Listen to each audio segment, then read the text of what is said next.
बुनियादी जो रीजन थी आपको पता है।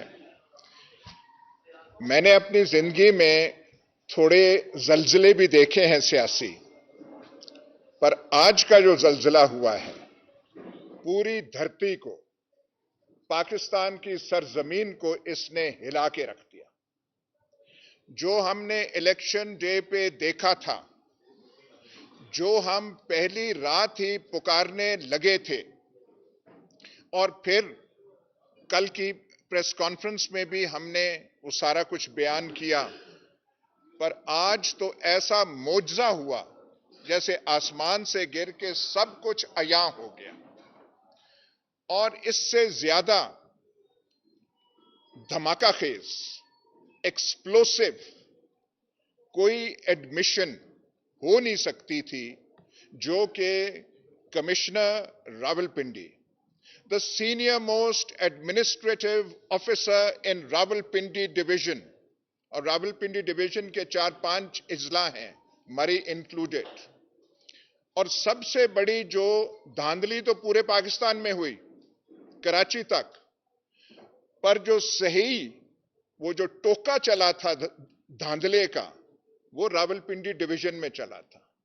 क्योंकि बाकी जगह पंजाब में कोई 3 को हराया तो एक जो है हमारा आगे हो गया, वो निकल गया, पर यहां पे शायद उन्होंने कसम खाई हुई थी कि रावलपिंडी डिवीजन, जिसमें पोठवार आता है, अटक का छछ आता है, हमारा चकवाल का धन्नी आता है, यहां पे शायद तहिया था कि यहां पे किसी को बचने नहीं देना। अब हां जी बताएं, आपके पास कोई एविडेंस है? ये हम चीख चीख के, पुकार पुकार के बता रहे थे कि ये कुछ इलेक्शन डे पे हुआ है, लेकिन जो आज कमिश्नर साहब ने बता दिया, कमिश्नर साहब ने तो यहां तक कहा कि मैं अपनी जान लेने का मैंने इरादा सुबह कर लिया था, ऐसी ऐसी चीज हुई थी। लेकिन फिर मैंने कहा, these are the words of the commissioner, कि मैं हराम की मौत क्यों मरूं, मैं सबके सामने क्यों नहीं बयान कर देता कि क्या हुआ है। मैंने अवाम की पीठ में छुरा घोंपा है, एंड उन्होंने, एक उनकी ग्रेटनेस है, उन्होंने अपने आरोप से माफी मांगी, माजरत के आई अपोलोजाइज, मैं माफी मांगता हूं from all my returning officers. अब जो हम कह रहे थे वो जो है आज सारा कुछ बयान उन्होंने कर दिया, और यहां तक कहा, उन्होंने कोई एक्सेप्शंस नहीं की कि रावलपिंडी डिवीजन की इतनी सीट्स में से एक दो, उन्होंने कहा सारी की सारी सीट्स। और यह भी उन्होंने कहा कि जिनकी 50-50 हजार की लीड थी, हमने उनको हरा दिया, और यह मेरे सर पे बोझ है। एक तो उन्होंने ये बात की, लेकिन मैं जर्नलिज्म में भी रहा हूं, उम्र भी थोड़ी ज्यादा है, जो रिएक्शन आया हमारी बैंकरप्ट लीग से, वो तो घटियापन की इंतहा है। और भाई आप आंसर करें, जो एलिगेशंस लगे हैं उसका आप रिफ्यूट करें। राना सनाउल्लाह जो खुद इस इलेक्शन में पिट गए, और जब से पिटे हैं, आई इनवाइट यू, उनका चेहरा तो आप देखिए, चेहरा जो है वो जो पुराना वो जो रोब राब होता था राना साहब का, मूंछों का, वो रहा ही नहीं इस इलेक्शन के बाद।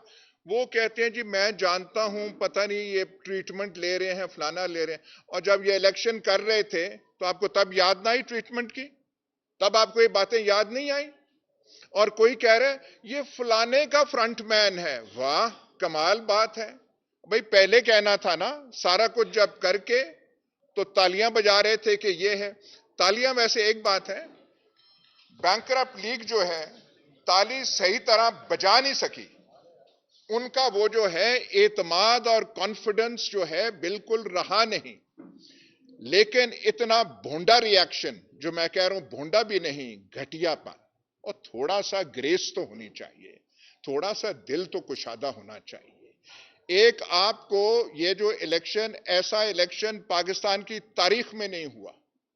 जब ख्वाजा आसिफ से एक इंटरव्यू में पूछा गया अभी कि भाई तो शुरू हो गए 51 से, हाँ जी, पहले भी धांधली होती थी, ऐसे भी होती थी, कोई इलेक्शन नहीं है। और खुदा के वास्ते answer all the questions about this election. ये जो इलेक्शन हुआ है, ये आपने क्या किया है? ये पहला इलेक्शन पाकिस्तान में हुआ है, द फर्स्ट, जिसमें रिजल्ट्स को टैबुलेट नहीं किया गया। ये मैं फिर से दोहरा रहा हूं। पहले होता था बैलेट बॉक्स आपने स्टफ कर दिया, कुछ थोड़े से वोट डाल लिए, थोड़े से निकाल लिए। 77 में ऐसे भी केसेस हुए थे कि बक्से लेके चले गए। ऐसा इलेक्शन पाकिस्तान की तारीख में नहीं हुआ कि प्रिजाइडिंग ऑफिसर से रिजल्ट ली नहीं गई।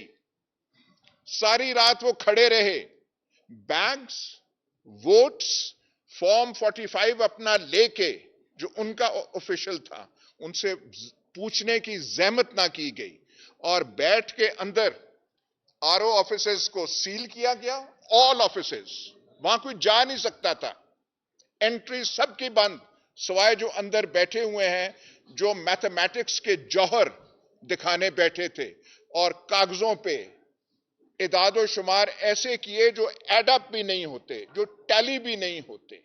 ये सब तो पहले था कि हां जी हम कह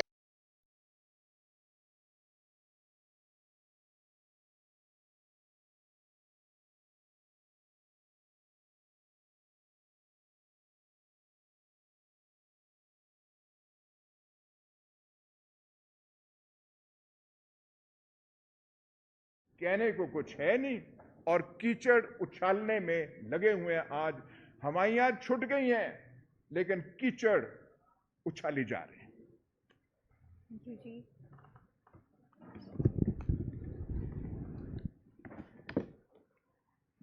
अच्छा देखें, बात यह है कि जिस तरह से आज जो कमिश्नर साहब का जो बयान आया है, उसमें एक चीज़ तो वाज़े तौर पर अयां हो गई है कि पाकिस्तान तहरीक इंसाफ का जो स्टैंड था अपनी 13 सीट्स को लेकर, वो बिल्कुल वो जायज़ था, और पाकिस्तान तहरीक इंसाफ वो बिल्कुल अपना सही हक मांग रही थी।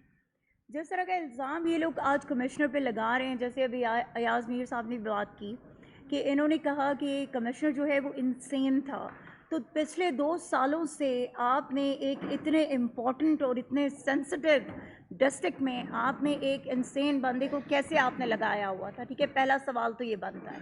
दूसरा सवाल ये है कि वो ये बात कह रहे हैं कि जी कमिश्नर उनका कोई राइट नहीं बनता, ठीक है, ना ही उनको ये अथॉरिटी है कि वो वो किसी भी तरह से जो इलेक्शन है उसको मैनेज करें, या फिर इलेक्शन से रिलेटेड कोई भी चीज़ वो कर सकें।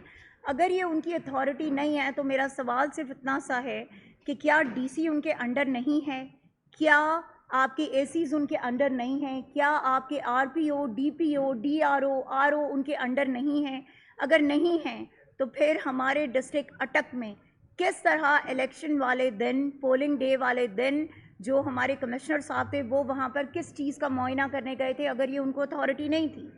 सो ये क्वेश्चन है हमारा, जो ये लोग उन पर कीचड़ उछाल रहे हैं, जैसे अयाज अमीर साहब ने अभी कहा।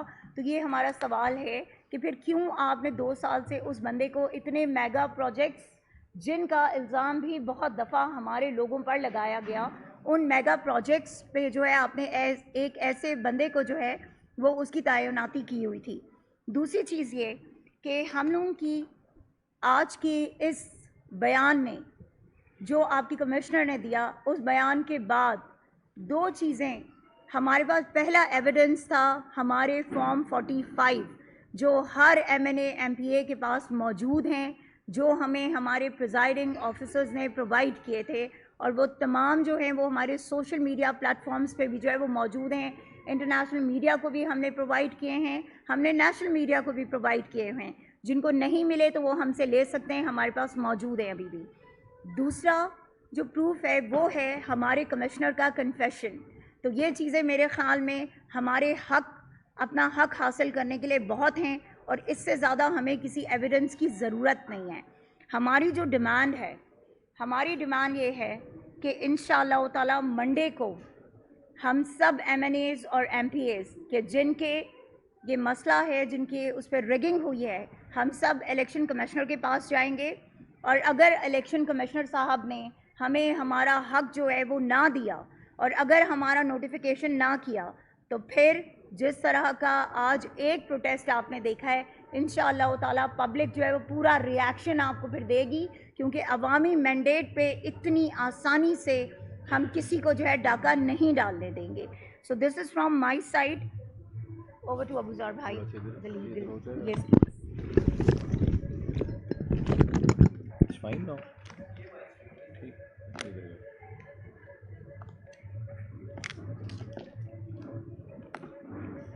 देखिए, मैं जो सिमाबिया ने बात की उसको थोड़ा सा कंटिन्यू करूंगा और इस पे हमारी जो लीगल इश्यूज हैं उसको थोड़ा एड्रेस कर दूंगा। हमारे पास जो फर्स्ट पीस ऑफ एविडेंस है दैट इज़ फॉर्म 40।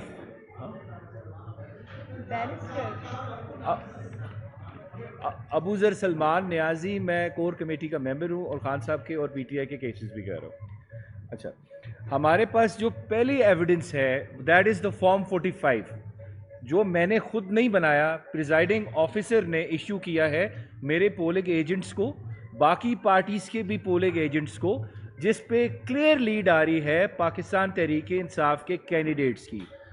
उसके अलावा हमारे पास जो सेकंड पीस ऑफ एविडेंस है वो है स्टेटमेंट्स ऑफ द कैंडिडेट्स जो पाकिस्तान मुस्लिम लीग नवाज के नहीं हैं लेकिन बाकी पार्टी से कंटेस्ट कर रहे थे। फॉर इंस्टेंस हमारे जेलम के कैंडिडेट थे NA 65 के, नॉट जेलम, लाला मूसा से सैयद वजाद शाह साहब। उस वो कमरोजमान कायरा साहब की अपनी स्टेटमेंट है कि उसमें वजाद शाह साहब जीते हुए हैं, मैं भी हारा हूँ, लेकिन जो थर्ड पोजीशन पे पाकिस्तान मुस्लिम लीग नवाज का कैंडिडेट है उसको फर्स्ट कर दिया गया। इसके अलावा हमारे पोलिंग एजेंट्स की स्टेटमेंट्स हैं, प्रिजाइडिंग ऑफिसर्स की स्टेटमेंट्स हैं। ये हमारे पास कंक्रीट एविडेंस है, सब्सटैंशियल एविडेंस है कि हम अपना केस इस्टेब्लिश कर सकते हैं। एक तो हमने मीडिया को भी सारी एविडेंस प्रेजेंट कर दी है, उसके अलावा जो कोर्ट ऑफ लॉ में है, फिलहाल तो हम इलेक्शन कमीशन को फेस कर रहे हैं, वहाँ पे नेक्स्ट वीक हम सारे हमारे केसेस लगे हुए हैं। तो इलेक्शन कमीशन से दरख्वास्त ये है कि ये जो सीरियस किस्म की आखिरी एविडेंस जो हमारे पास आई है that is the confession of the officer जो इन सबको हेड कर रहा था।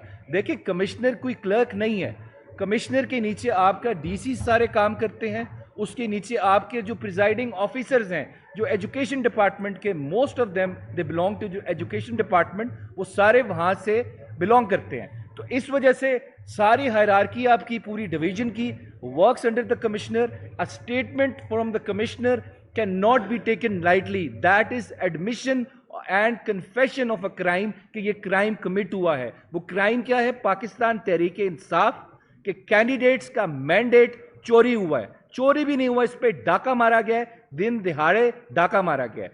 इसके अलावा देखें, हमारी अब इल्तिजा है इलेक्शन कमीशन ऑफ पाकिस्तान से, अभी तक आपने जितने फैसले किए हैं उससे पाकिस्तान तहरीक इंसाफ को कानूनी भी नुकसान हुआ है, उसके अलावा सियासी भी नुकसान हुआ है। अब आपने देख लिया इस मुल्क की आवाम जो है वो पाकिस्तान तहरीक इंसाफ के साथ खड़ी है और आवाम की विशेस एस्पिरेशंस जो हैं, जो उनको आईन पाकिस्तान कहता है, जो पॉलिटिकल ऑर्डर इस्टेब्लिश होगा through will of the people होगा, अगर उस पर डाका मारा गया है तो आपको यहाँ पे सिर्फ बिठाया गया है, जो टैक्स पेयर की सैलरी आप ले रहे हैं इस वजह से कि आप इंसाफ करें।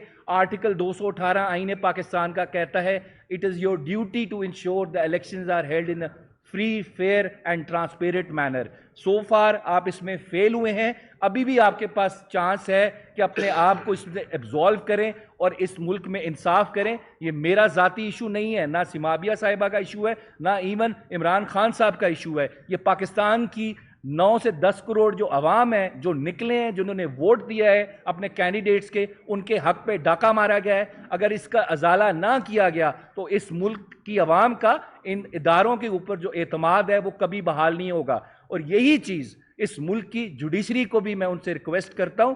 जुडिशरी सिर्फ फंक्शन करती है जब पब्लिक का कॉन्फिडेंस हो उनके ऊपर। अगर पब्लिक कॉन्फिडेंस लूज कर जाए, ये वो अवाम है जिन्होंने आपको आपके टैक्स से जो आप तनख्वाहें लेते हैं उन्होंने वोट दिया है, वो बड़ा सोच के आए थे कि हम अपनी मर्जी से आईने पाकिस्तान की जो रूह है, जो स्पिरिट है, जो कहता है कोई पॉलिटिकल ऑर्डर स्टैब्लिश होगा सिर्फ विल ऑफ द पीपल के थ्रू होगा, उसके अलावा उसकी कोई ऑप्शन नहीं है। अगर आप नहीं इंसाफ करेंगे तो खुदारा आपके ऊपर जो इतमाद है वो अवाम का ख़त्म हो जाएगा। मैं जुडिशरी से रिक्वेस्ट करता हूँ इस पर सीरियस एक्शन लें और इंश्योर करें कि इस मुल्क में ऑर्डर वही इस्टेब्लिश हो जो विल ऑफ द पीपल के थ्रू है।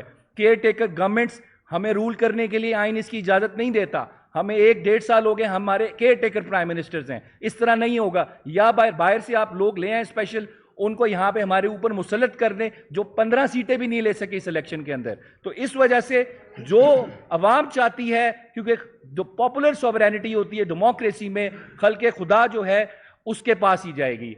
Sovereignty belongs to Allah as per our constitution, लेकिन उसके बाद जो ताकत है वो अवाम की है और ये सेक्रेड ट्रस्ट है। हमने जमहूरियत को अगर इस मुल्क में ग्रो करना है, प्रोग्रेस करानी है, the only way is free and fair election. अगर हमारा मैंडेट हमें नहीं दिया गया, हम कानूनी जंग तो लड़ेंगे, अदालतों में भी जाएंगे, और हम इस तरह केसेस को छोड़ेंगे नहीं कि जी 2-2 साल 3-3 साल केस डिसाइड नहीं हो रहे। हम हर तारीख पे जाएंगे, हम पूरा जोर लगाएंगे इनका केसेस का फैसला हो, और साथ साथ सियासी जंग सड़क पे भी जारी रहेगी, लेकिन कानून और आइन के दायरे में रह के, क्योंकि मेरा बुनियादी हक है। आर्टिकल 16 कहता है, 17 कहता है कि मेरा फ्रीडम टू एसोसिएशन, मेरा राइट टू लॉफुल असेंबली मेरा कानूनी हक है। ये दफ़ा 144 आप नाफिज कर दें, आप ये गैर कानूनी गैर आइनी है, हम प्रोटेस्ट करेंगे, हमारा राइट है, हम अफरा तफरी नहीं करेंगे, ना हम कोई कानून तोड़ेंगे। लेकिन राइट टू असेंबली ये सुप्रीम कोर्ट की जजमेंट्स कहती है, मेरा आइन कहता है, मेरी हाई कोर्ट की जजमेंट्स कहती हैं, मेरा राइट है, ये हमसे कोई नहीं ले सकता। Thank you.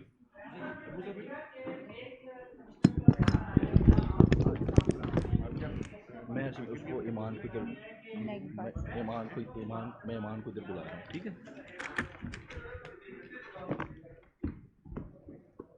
मेरे से पूछा था क्या इस बारे में सबूत नहीं है?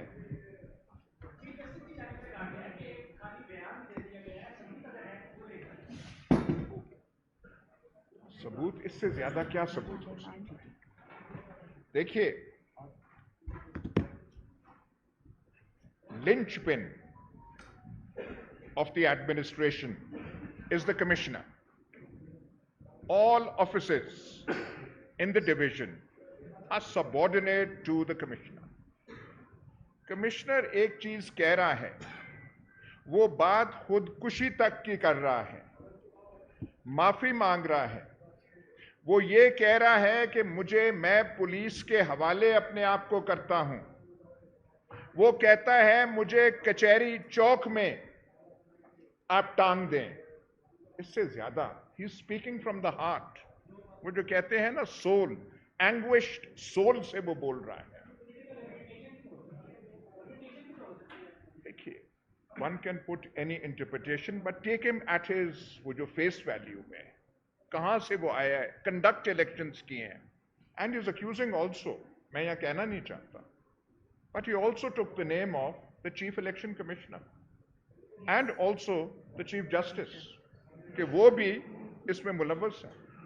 अब मैं चीफ इलेक्शन कमिश्नर साहब के रोल के बारे में कुछ कहूंगा तो वो गुस्ताखी के जिम्रे में आएगा और contempt of the election commission वो बन जाएगा।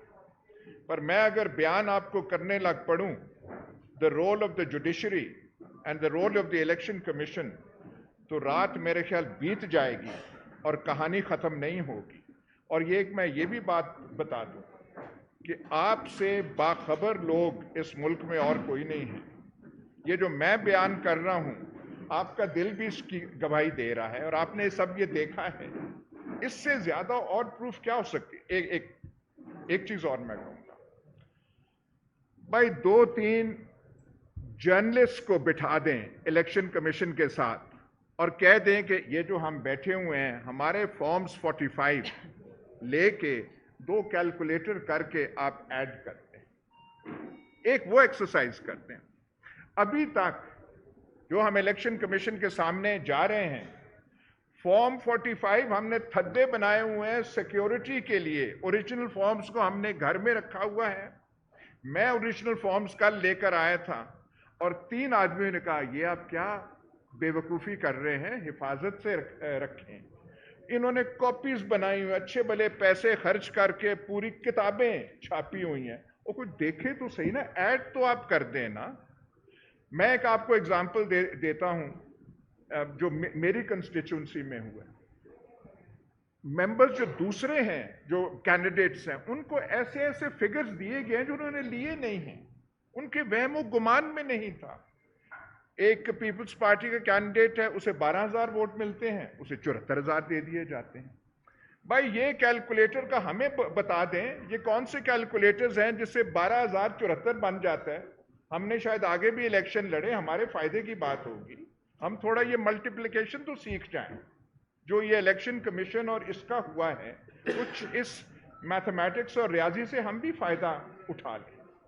मैं ये आपको कह दूं, बड़े इलेक्शन देखे हैं, लेकिन ऐसा जो है, क्योंकि मैंने जैसे आपसे गुजारिश की, प्रिजाइडिंग ऑफिसर से रिजल्ट्स लेने का तकल्लुफ ही नहीं किया गया और अपनी मर्जी से कर दिया है।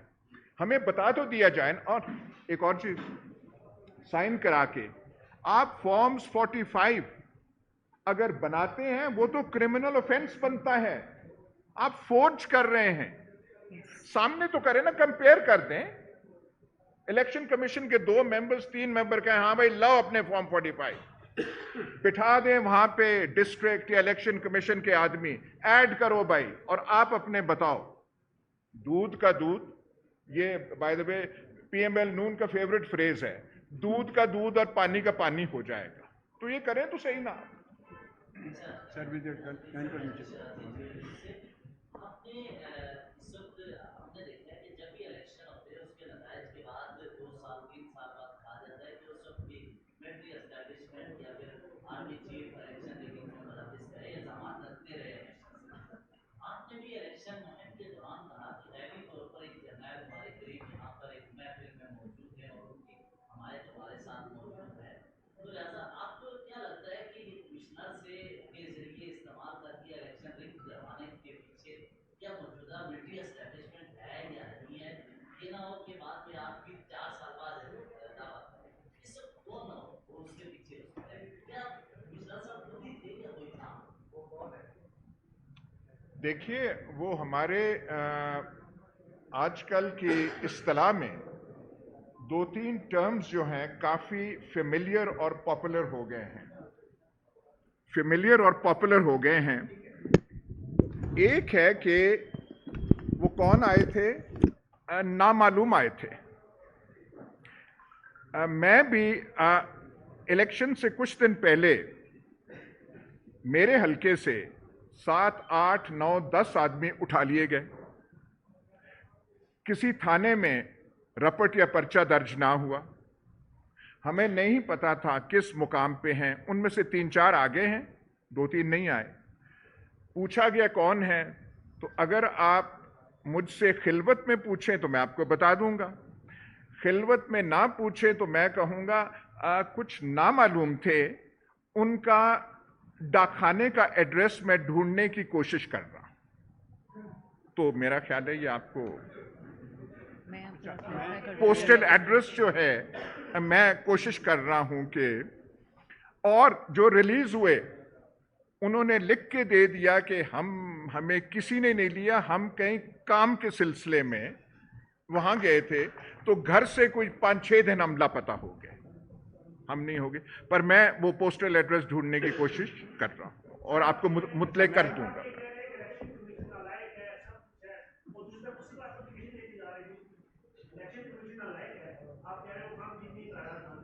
ना मैंने कहा, मेरी जबान से ऐसा ना हो जुमला। मैं कह रहा हूं कि इलेक्शन कमीशन तो इतना कामयाब रहा, इतना इफेक्टिव रहा, इतना हुनरमंद रहा कि ऐसे इलेक्शन पाकिस्तान की तारीख में नहीं हुए। उनको तो हुनरमंदी का कोई तमगा मिलना चाहिए। तमगाए वो क्या है, तमगाए हुस्ने कारकर्दगी, वो मिलना चाहिए।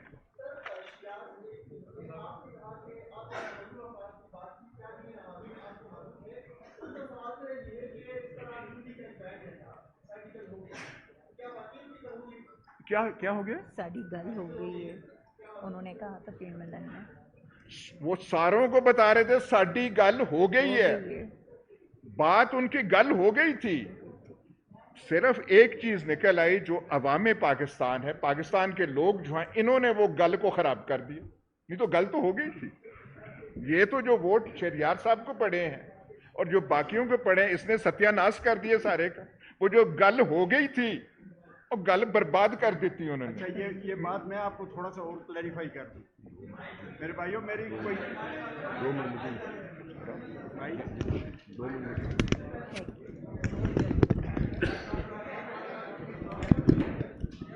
आवाज आ जाएगी। अच्छा,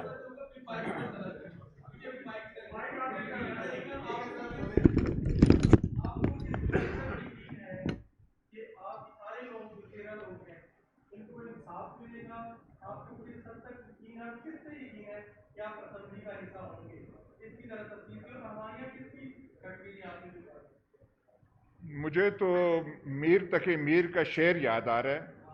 मीर क्या सादा है, बीमार हुए जिसके सबब उसी अतार के, अब मैं वो लफ्ज तो नहीं इस्तेमाल कर, उसी अतार के लड़के से दवा लेते हैं, तो सादा तो हम हैं।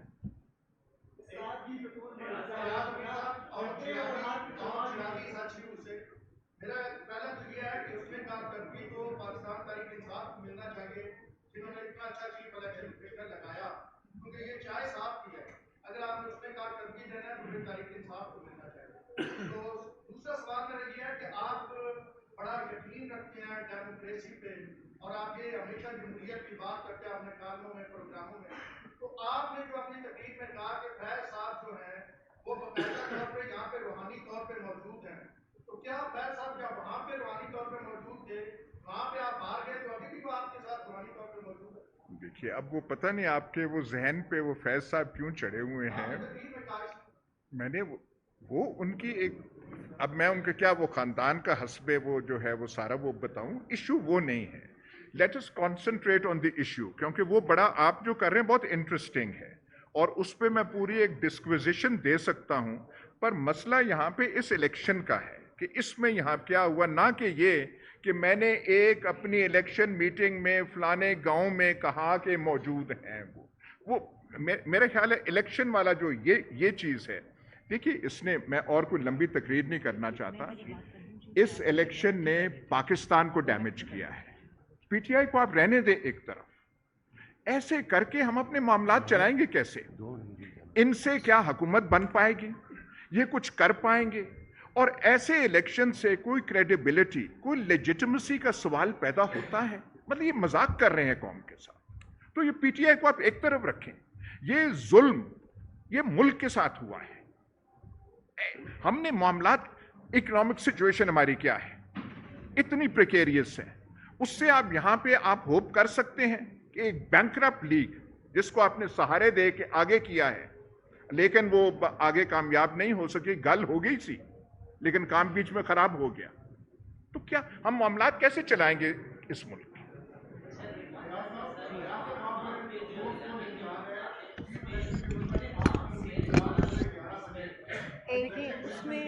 एक मिनट की मैं वो क्वेश्चन कर रहे हैं, एक मिनट प्लीज, वो क्वेश्चन कर रहे हैं।